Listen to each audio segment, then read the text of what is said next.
Yeah! What up, and welcome to Season 8 of Gritty Knows Best, baby!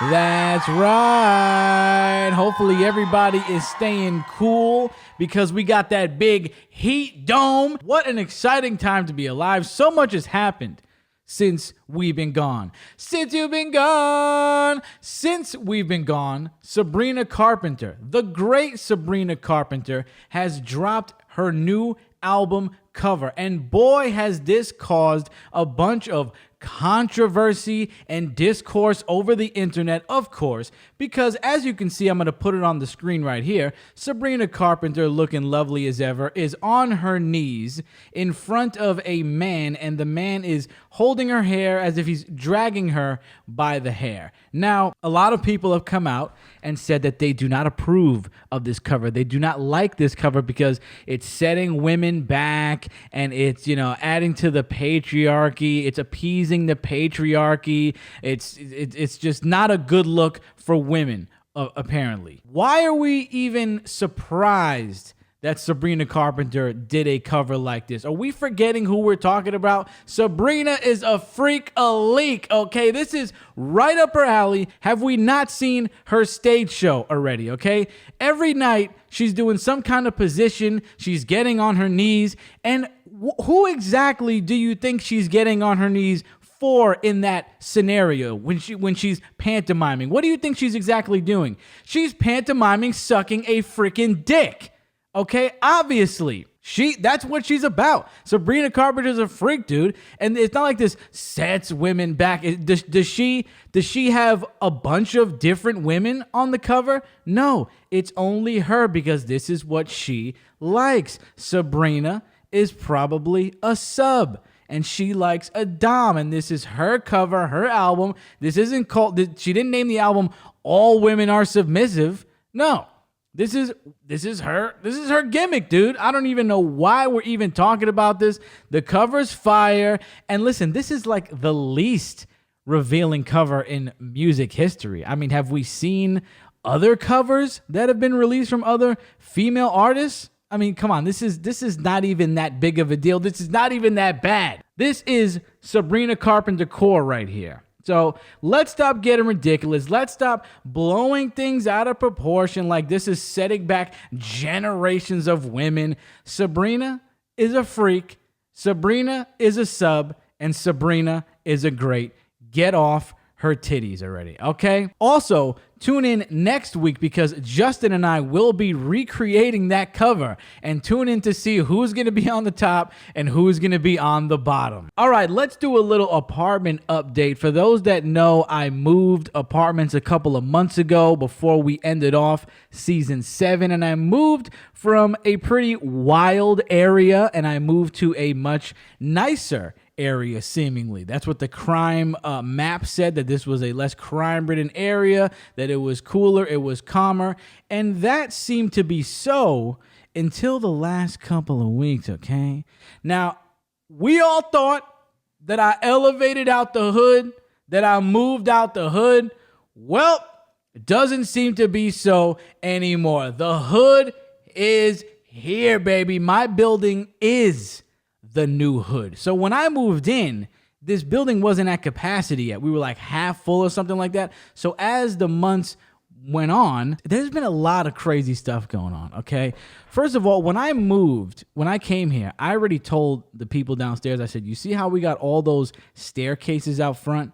You know that's going to be trouble, right? Like, you know that as soon as it gets hot, like it is right now, mad people are going to be out there. There's going to be different crews on each staircase, and there's going to be beef like every day. You can't have all those people mingling and there not be beef, okay?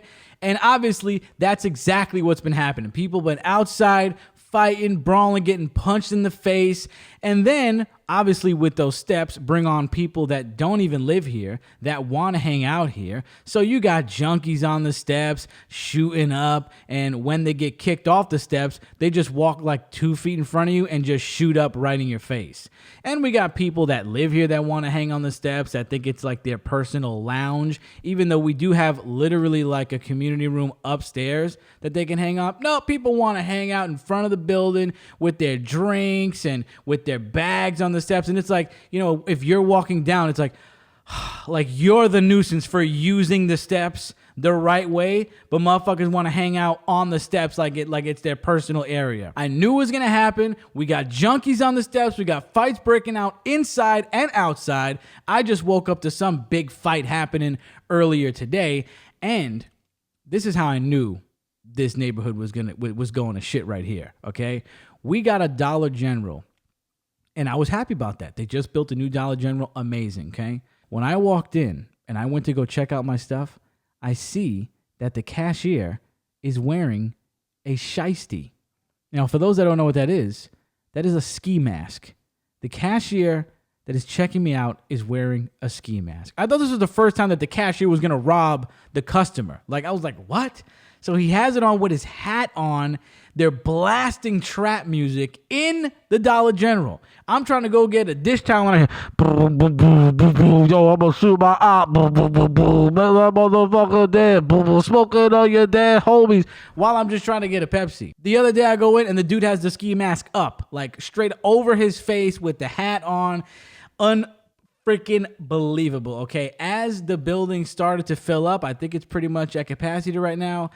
It started to become what it was, and it is absolutely out of control now. We finally got our first piss in the elevator, our first puddle of piss in the elevator. I thought I escaped it. I thought that I'd have a boring existence here, but it seems that I will probably have many more stories to come. But what is looking good is that it is officially Fishtank time, everybody. If you don't know what Fishtank is a 24-hour, 24/7, 7 days a week reality show for 6 weeks that you can watch at fishtank.live. It is my favorite show, the greatest reality show of all time. You can watch it all day, all night, and they're doing all kind of stuff. They're harassing each other, doing challenges. I mean, we've talked about it somewhat on the show, but it gets crazy, it gets wild, it gets insane, and it is on right now. And to me, I'm going to say this. This is the best season of Fishtank that they have produced, okay? This is the best cast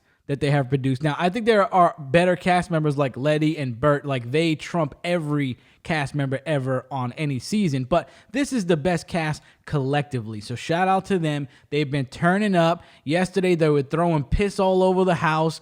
It was incredible, okay? I actually applied to be on the show. I have heard nothing back, to my dismay. And, you know, it is one of my dreams to be on the show. I don't think I will ever accomplish it. And I was thinking about this the other night. I was like, you know, I should become one of those parents that like push their kids into either dance or push their kids into sports. And because like they couldn't do it, because they couldn't achieve the level of greatness, they just push their kids to death. They just run their kids into the ground. And I was like, I'm going to have a kid, regardless of the gender, and I'm just going to train it to be a fish tanker from the beginning. Like, I'm going to hook up speakers in my house. I'm going to hook up webcams and speakers, because if you don't know, there's speakers all over the house that you can write in, and you can have your message blasted all over the house. And it's always a disrespectful, awful, horrendous message. I'm going to just put speakers all over the house, webcams everywhere, so just so my kid is already used to it. And I'm just going to harass them from the other room, like, hey, you know, you're a piece of shit. Like, you're an asshole. You're a jackass, blah, blah, blah. Like, you know, you're lame.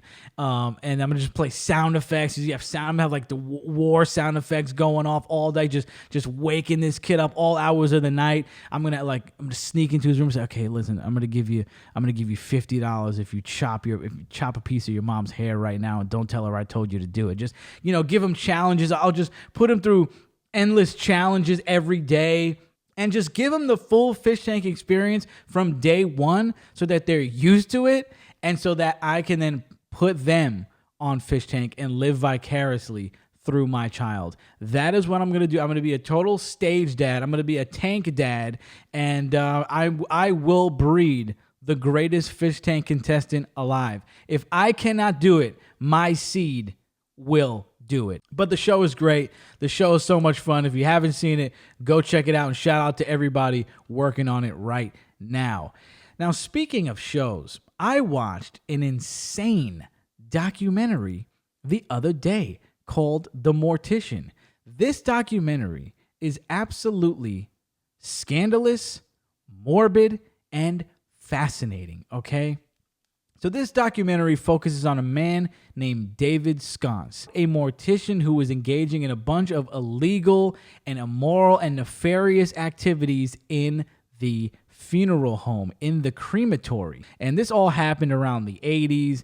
David is a fourth generation in the funeral business. His parents tell him that they want him to get his cremation license so he can burn the bodies for them, right? And in the documentary, he's in it. He is actually in it, giving his side of the story. There's a lot of people in the documentary that gave their side of the story, people who were affected by it. So they sit down and talk to him, and he basically goes to cremation school, right? Goes to mortuary school, and he starts to pick up on what people are paying for the cremations and stuff like that. And he goes, you know what? I'm just gonna charge the lowest price. And that's exactly what he does. He starts charging $50 per cremation.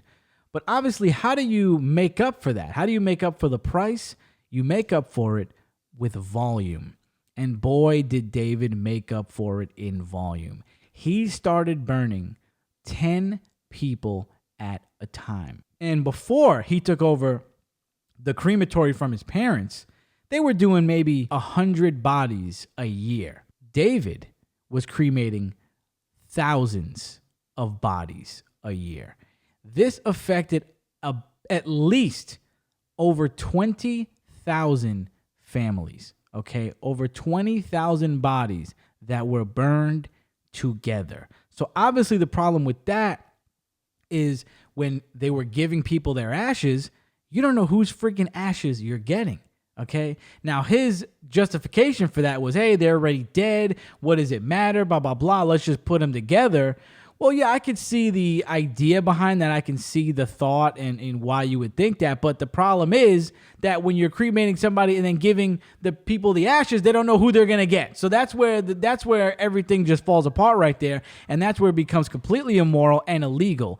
But the thing about it wasn't tremendously illegal at the time to cremate bodies together. It was only a misdemeanor. And you find out that David has done many years in prison. So, you know, I'm left thinking at the beginning, like, okay, well, if that's only a misdemeanor, then what else was going on that he got more time? So you see that he just keeps burning more bodies and bodies and bodies. He hires a group of people, a group of scoundrels, essentially, who are doing drugs, doing crack while burning the bodies. David then starts to obviously rob the deceased of whatever they have, their clothes, their jewelry. And his ex-wife in the documentary said that one day he came home with a cup that said AU on it, okay? And she didn't think anything of it, but later on, she went into the garage and David was in there breaking teeth. And she's like, what are you doing? And she found out that he was breaking the deceased's teeth to get the gold and sell the gold. What's even more interesting about this is that as the time goes on and as he's burning more bodies, people start to pick up on what's going on. And there was this guy named Tim Waters. And he's like, hey, I know what you're doing, David, and I'm about to out you right now. Well, as I said, David's running around with a bunch of scoundrels that he's hiring. So they end up beating the shit out of Tim Waters, beating the shit out of another guy. And then a couple weeks or so later, Tim Waters ends up dead from a heart attack. But people say that David ended up going to dinner with the guy and poisoning him. Now, he vehemently denies it in this documentary, but that's what all signs point to, because people said that he loved to read books about how to poison people, and he would always talk about how he wants to kill this guy and kill that guy. And there were other people that ended up dead around David. There was a former employee who left the business that all of a sudden he ends up hanging himself out of nowhere when he had He was a young guy with a promising life in front of him, you know, a girlfriend, and David's like, oh, he's denying everything. I didn't kill that guy. I don't know nothing about that. And he's like, yeah, the other guy that left me, he was gay. I think he was gay, and he killed himself because he couldn't come to terms with it. This guy is either denying everything or he's justifying everything, and he is completely remorseless for any of it. He is remorseless for anything that he admits to. So people are ending up dead around this guy, but when they finally got him, they weren't able to pin him on any of these murders. And what actually was the nail in the coffin, no pun intended, for everybody was they found out that the funeral home that David was working at was harvesting organs and also embezzling money from people who prepaid for their funeral. And then you find out that it wasn't just David, it was the whole family. This documentary, honestly, was so well done. The story, for these days, I mean, like, we already know this stuff happens, but it was just interesting to see this story told and have almost everybody that was involved in the documentary. And it was just shot so well. It was dark. It was grim. David Sconce is a complete maniac. You find out that after he got out of prison for that, he only got 5 years for the organ harvesting, for the cremations, for stealing, all that stuff. He only got 5 years, and his parents only got 3. And when he comes out, the first thing he does is start stealing from his new job. After that, he gets caught with a gun, going back to prison. He's bragging about all these guys he killed. And at the end of the documentary, he's like, oh, I can't, I got some other stuff I want to talk about, but I really can't, you can't say anything about it. And he kind of just starts alluding to other guys that he's killed. He's like, yeah, this guy did this to me, and they won't find him again. It was completely insane. Completely insane. I know I pretty much just told you everything that happened, but check it out for yourself. It's a 3-parter, and it is a banger, okay? Now, this is a very short episode that we're going to do right now, but I wanted to end it with this right here. I wanted to end it with a little special message, kind of like Mr. Rogers or Barney. We're going to end this on a message from me to you, okay? And let's talk about grudges real quick, because they always say that it's not good to keep a grudge. They say it's unhealthy to keep a grudge, that it only hurts you to keep a grudge, and it's just wrong. But I say, on the contrary, I love to hold a grudge. I have tons of grudges that I have right now, and it is one of the things that catapults me out of bed.